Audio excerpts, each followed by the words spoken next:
Okay, good day guys. This is Teacher Gerson, your CTF instructor. For this video, we're going to discuss Introduction to Courtesy and Discipline. So this is for quarter 2 of CTP topic.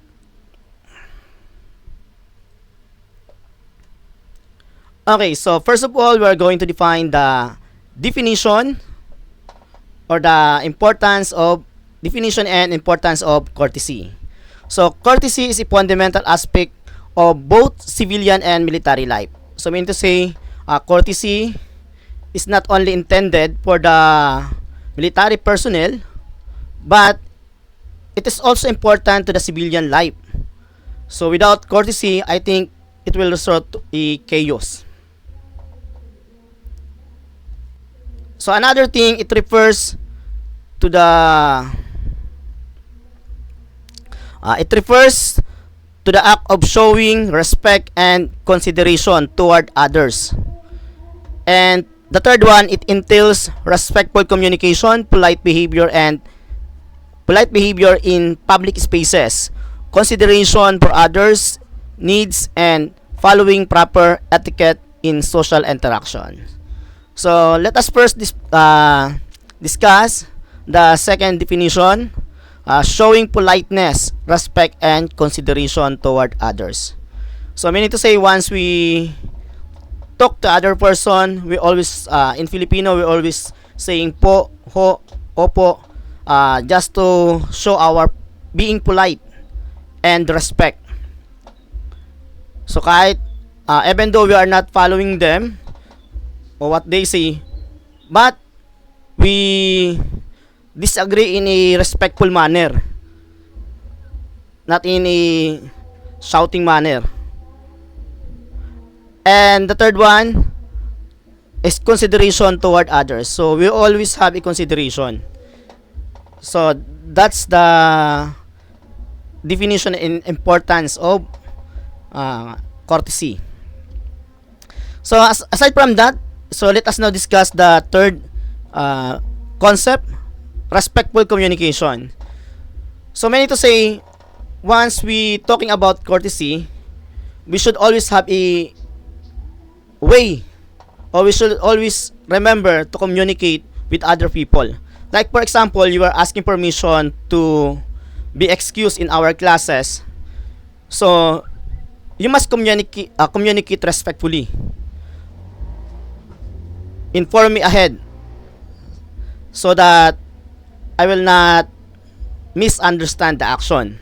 So that's it. So polite behavior in public spaces. So meaning to say, you are not boastful, you are not arrogant once you are in public places. So in that manner, we also showing courtesy to others. Okay. Consideration of others' needs and proper etiquettes. So meaning to say, once we are in public places, we should consider the other people on the other places. We should not act like immature or unetiquette in the public places. Like for example, shouting, which is feeling natin yung tayo lang yung tao doon sa lugar, and they must adjust for us. So it's not the right way po. So in that case, we are not showing courtesy. So once we have a courtesy, we are following the etiquette rules in a particular institution or in public places. Okay, so now let us proceed to the other thing, definition and importance of discipline. So discipline is a fundamental aspect of both civilian and military.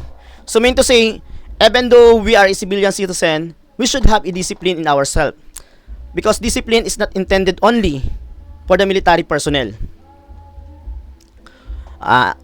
So it refers to the ability to adhere the rules and regulation, maintain self-control, and take personal responsibility for one's action. So meaning to say, discipline is adhering to rules and regulations.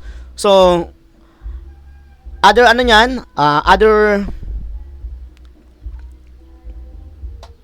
aspect niyan, once we have a discipline, we are following, we are doing things according to the laws and regulation of a particular institution or organization.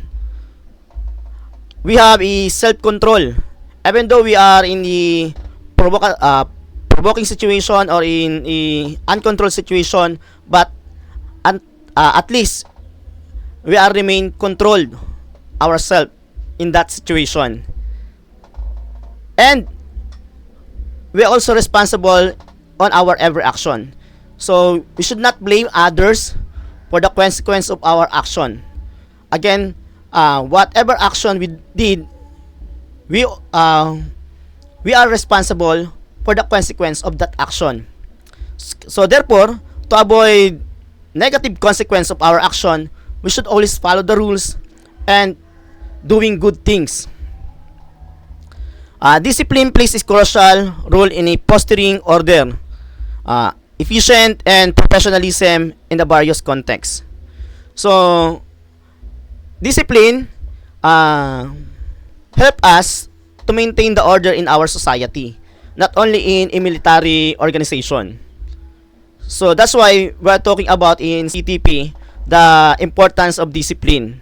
Without discipline, I think our society will be in chaos or in disorder. Anybody will do what they want according to their taste or according to their belief. But if we have self-control and we always consider others, so therefore we can maintain the order in our society. So that's all for this video. Follow for more in the CTP lesson.